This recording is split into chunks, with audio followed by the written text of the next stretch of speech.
કઈ રીતે જોયું? તમને માફી માંગવાની પણ વાત કરી છે. એ તો પોતે ડિસિઝન લીધું છે એમનું ડિસિઝન છે ને એક સમાજના છોકરાને રોજગારી બંધ કરાવવાની અને 20 વર્ષનો ધંધો બંધ કરાવવાની દબાવવાની વાત છે.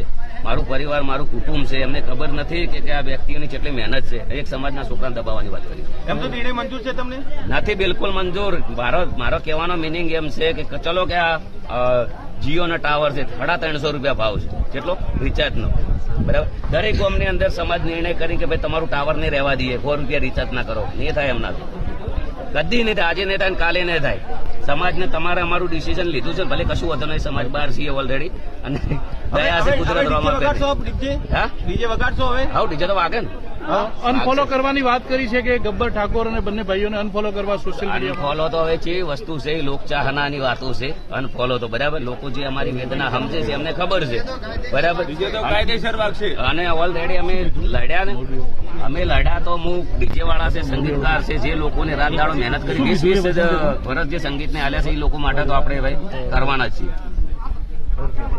મોરબીમાં